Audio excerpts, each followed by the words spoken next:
नमस्कार दोस्तों, मैं हूं प्रशांत। स्वागत है आपका प्रतियोगिता दर्पण में। आज हम बात करने जा रहे हैं पर्सन्स विद डिसेबिलिटी के बारे में। एक बहुत ही इंपॉर्टेंट टॉपिक है सोसाइटी से रिलेटेड। अगर हम बात करेंगे तो पेपर 1 और पेपर 2 के लिए। आइए डिटेल में समझते हैं। सबसे पहले हम बात कर लेते हैं, एक नेशनल वर्कशॉप ऑर्गेनाइज करी है रिहैबिलिटेशन काउंसिल ऑफ इंडिया ने। It is regarding the capacity building of the institutes as well as human resource development in disability field. और इसका कंटेक्स्ट है न्यू एजुकेशन पॉलिसी 2020। और ये कॉन्फ्रेंस जबलपुर में ऑर्गेनाइज की गई। ये जो वर्कशॉप है इसे ऑर्गेनाइज किया रिहैबिलिटेशन काउंसिल ऑफ इंडिया ने। ये एक स्टैट्यूटरी बॉडी है और ministry of social justice and empowerment के तहत ये आती है। एक और इम्पोर्टेंट न्यूज़ यहाँ पे ये है कि department of empowerment of persons with disabilities, जो कि मिनिस्ट्री ऑफ सोशल जस्टिस और एम्पावरमेंट के अंडर में आता है, ये ग्लोबल एक्सेसिबिलिटी अवेयरनेस डे मना रहा है 18 मई 2023 को। अब ये जो ग्लोबल एक्सेसिबिलिटी अवेयरनेस डे है, ये हर मई के तीसरे गुरुवार को ऑब्जर्व किया जाता है। और इसका मेन जो ऑब्जेक्टिव है, it is about the digital accessibility of the persons with disability. चलिए आगे बढ़ते हैं। सबसे पहले हम कॉन्स्टिट्यूशनल प्रोविजंस को देख लेते हैं कि पर्सन्स विद डिसेबिलिटी के लिए क्या कॉन्स्टिट्यूशनल प्रोविजंस हैं। Constitution of India equality, freedom और जस्टिस प्रोवाइड करता है सारे इंडिविजुअल्स को, इंक्लूडिंग पर्सन्स विद डिसेबिलिटीज। और ये जो हम बात कर रहे हैं, ये सारे राइट्स फंडामेंटल राइट्स में आते हैं। सेकेंडली हम बात करेंगे आर्टिकल 41 की, जो कि directive principles of the state policy में आता है। इसके अकॉर्डिंग स्टेट यानी कि गवर्नमेंट, इनके ऊपर एक रिस्पॉन्सिबिलिटी है राइट टू वर्क प्रोवाइड करने की, राइट टू एजुकेशन प्रोवाइड करने की और असिस्टेंस प्रोवाइड करने की। इनके ऊपर एक रिस्पॉन्सिबिलिटी है। किस केस में? अगर कोई अनएम्प्लॉयड आदमी है, या फिर ओल्ड एज, या फिर कोई आदमी बीमार है, सिक है, या फिर पर्सन विद डिसेबिलिटीज, ये कुछ स्पेशल केसेस हैं। और यहाँ गवर्नमेंट का जो लायबिलिटी है, जो रिस्पॉन्सिबिलिटी है, it is to provide right to work for assistance as well as education. आइए आगे बढ़ते हैं।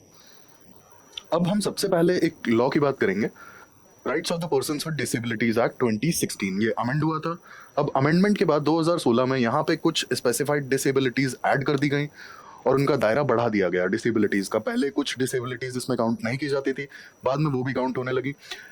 इसका फायदा ये होगा कि जो पर्सन्स विद डिसेबिलिटीज हैं, उन्हें काफ़ी अपॉर्चुनिटीज मिल जाएंगी। पहले क्या होता था कि एक सर्टेन लिमिट होती थी कि उस सर्टेन रेंज के ऊपर अगर किसी का डिसेबिलिटी है, तभी उन्हें educational institutes as well as job opportunities में जो भी रिजर्वेशंस मिलते थे, जो भी उन लोगों के लिए स्पेशल लाइक कंसेशंस थे, वो बस उसी केस में मिलते थे। लेकिन अब इसको थोड़ा वाइडन कर दिया गया है रेंज को, और काफ़ी सारी डिसेबिलिटीज पहले मानी भी नहीं जाती थी गवर्नमेंट के द्वारा, अब वो लीगली मानी जाती हैं। They are accepted by the government. इसके बाद कुछ बेंचमार्क डिसेबिलिटीज के लिए भी गवर्नमेंट ने स्पेसिफिक नीड्स की व्यवस्था की है इस एक्ट के तहत। आइए आगे बात करते हैं। अब हम इश्यूज की बात कर लेते हैं। प्रॉब्लम्स क्या क्या हैं पर्सन्स विद डिसेबिलिटीज से रिलेटेड, जो भी प्रॉब्लम्स हैं, जो भी इश्यूज हैं, हम उन पे नजर डालेंगे और उन्हें डिटेल से डिस्कस करेंगे। ये सबसे पहले देखते हैं एक्सेसिबिलिटी के बारे में। एक्सेसिबिलिटी का मतलब बेसिकली क्या इजीली पर्सन्स विद डिसेबिलिटीज के लिए कोई भी काम इजीली हो पाता है। हम स्टार्ट करेंगे बेसिक काम से, जो कि ट्रैवल करना है। ट्रैवल करना पॉसिबल है? नहीं। क्यों? क्योंकि आप देखिए पब्लिक बिल्डिंग्स में, आप प्राइवेट बिल्डिंग्स में, कॉलेजेस, हॉस्पिटल्स और इंस्टीट्यूट्स में आप छोड़ दीजिए, पब्लिक बिल्डिंग्स में भी आपको कई बार रैंप्स नहीं मिलती हैं। ठीक है, तो जब रैंप्स की व्यवस्था नहीं है, ट्रैवल नहीं कर सकते। इसके अलावा कोई भी स्पेसिफिक जगह जाना चाहें वहाँ नहीं जा सकते हैं। इसके अलावा आप इंफ्रास्ट्रक्चर, अगर अदर इंफ्रास्ट्रक्चर की बात की जाए, तो यहाँ पे एक बहुत ध्यान देने वाली चीज़ ये है कि जितने भी पब्लिक स्पेसेस हैं, वहाँ पे बेसिक इंफ्रास्ट्रक्चर भी मिसिंग है, जो पर्सन्स विद डिसेबिलिटीज़ के लिए ज़रूरी है।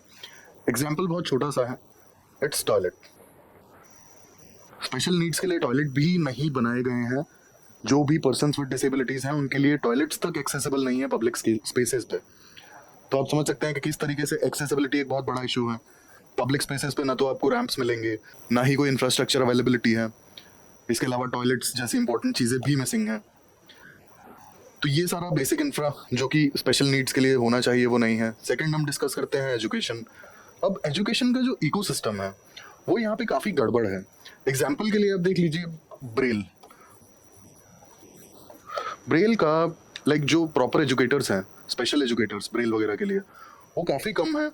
इसके अलावा अगर हम दूसरी बात करें यहाँ पे, तो जो स्पेशल एजुकेटर्स हैं स्पेशल एजुकेटर्स की डिग्रीज का भी इशू है, ठीक है।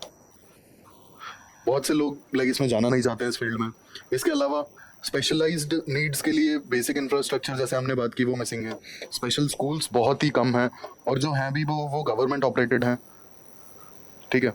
तो आप सोचिए कि एजुकेशन में कितने सारे हर्डल्स हैं, पढ़ाने वाले लोग नहीं हैं, इसके अलावा बेसिक इंफ्रास्ट्रक्चर नहीं है, और अगर स्कूल्स वगैरह हैं भी स्पेशल नीड्स वाले पर्सनस के लिए, तो वो सिर्फ और सिर्फ गवर्नमेंट स्कूल्स ही हैं जहाँ फंक्शनिंग बहुत ज़्यादा प्रॉपर नहीं है, स्टाफ की कमी है, फंडिंग के इश्यूज रहते हैं।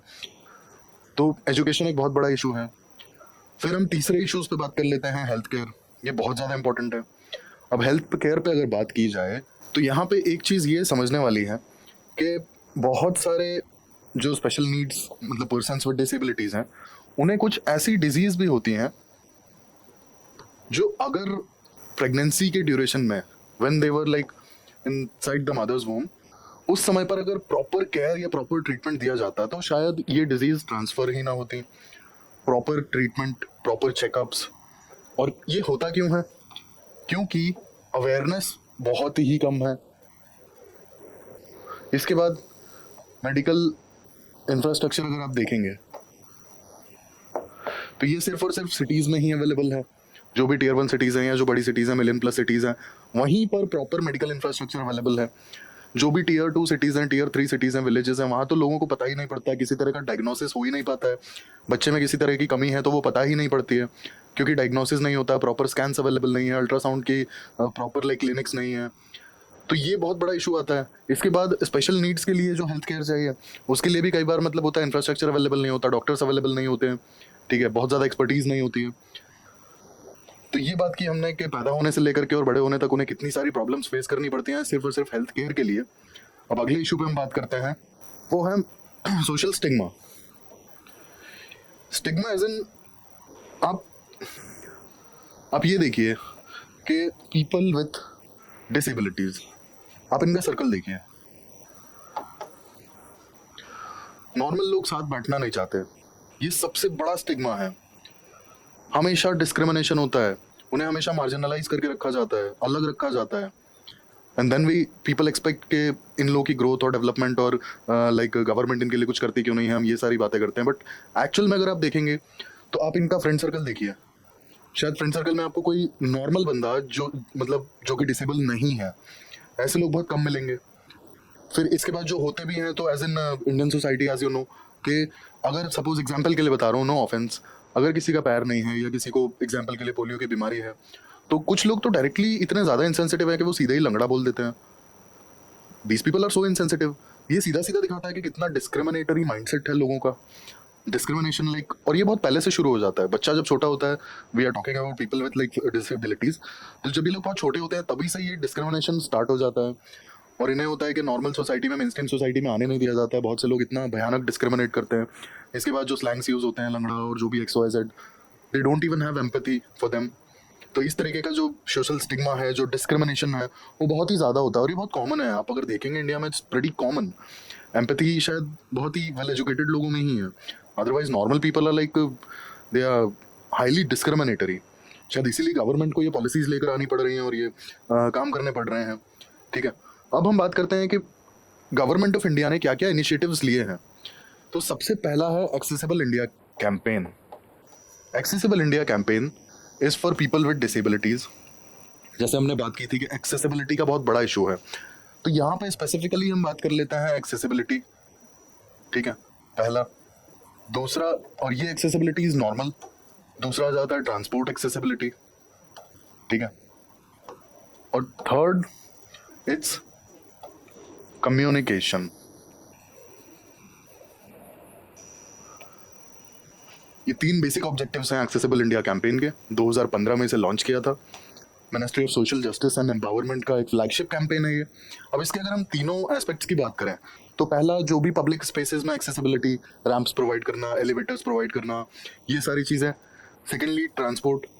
ट्रांसपोर्ट के लिए, ट्रैवल के लिए जो भी स्पेशलाइज्ड नीड्स हैं for the people with disability, उस पर काम करना। फॉर एग्जांपल, बस स्टॉप्स या फिर रेलवे स्टेशन या फिर मेट्रो स्टेशन पर रैंप्स प्रोवाइड करना, एलिवेटर्स प्रोवाइड करना, जिससे व्हीलचेयर बहुत ईजिली जा सके, persons with disability can easily travel.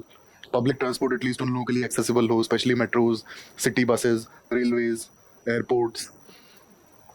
Then communication.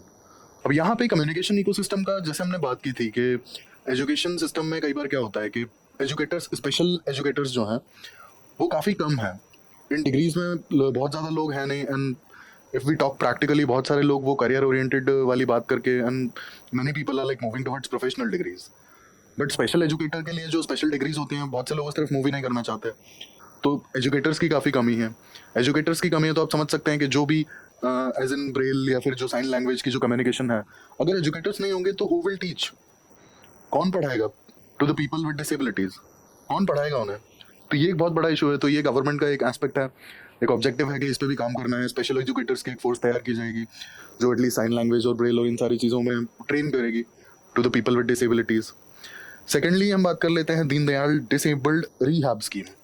1999 में इस स्कीम को लॉन्च किया गया था, and this scheme is about financial assistance to NGOs working for education as well as rehab. Deendayal disabled rehab scheme, NGOs को funding provide करना जो people with disability की education as well as rehab के लिए काम कर रहे हैं। And lastly national fellowship for students with disabilities.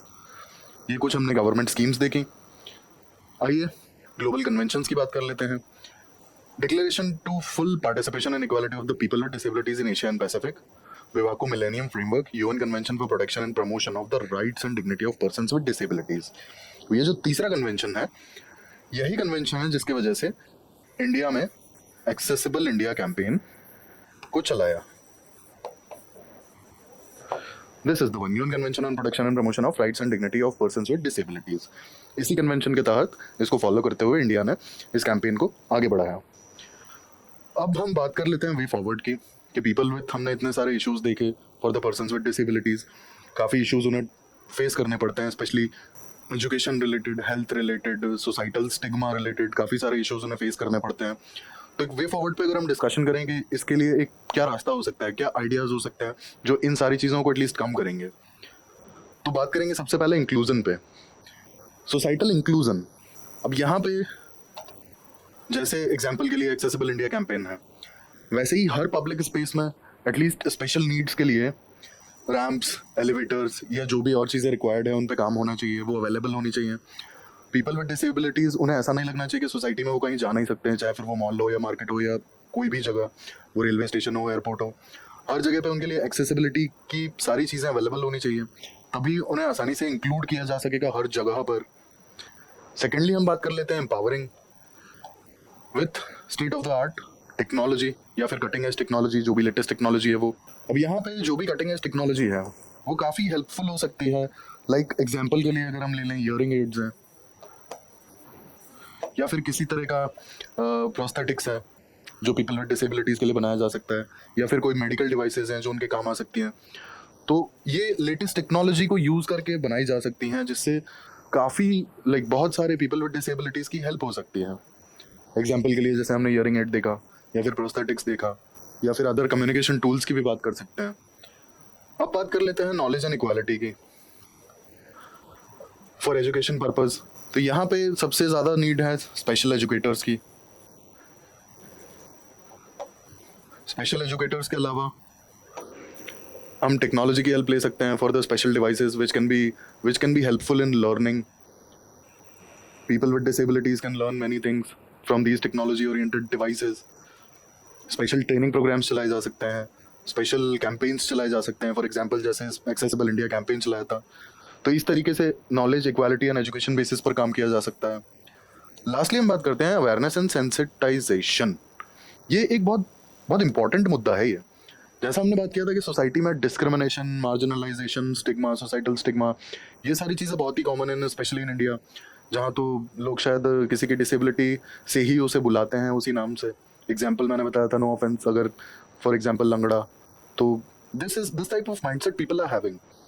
तो लोगों को ये चीज़ समझानी पड़ेगी कि डिसेबिलिटी एक इशू है, डिसेबिलिटी एक इशू है, एक कंसर्न है। ये जो डिस्क्रिमिनेशन है, इस तरीके से कुछ नहीं होने वाला है, देयर इज नो सोल्यूशन। अगर डिस्क्रिमिनेशन की हम बात करते हैं तो डिस्क्रिमिनेशन से कुछ भी नहीं होगा, rather we should make people aware कि ये कितना बड़ा कंसर्न है। अगर उन्हें हम ये समझा सकें कि पीपल विद डिसेबिलिटीज़ के लिए लाइफ कितनी मुश्किल हो जाती है, कई बार ये नॉर्मल नहीं है, जो शायद नॉर्मल इंसान के लिए बहुत आसान होता है, आप सेम चीज़ किसी पर्सन विद डिसेबिलिटी वाले से पूछिए, बहुत टफ टास्क हो जाता है उन लोगों के लिए।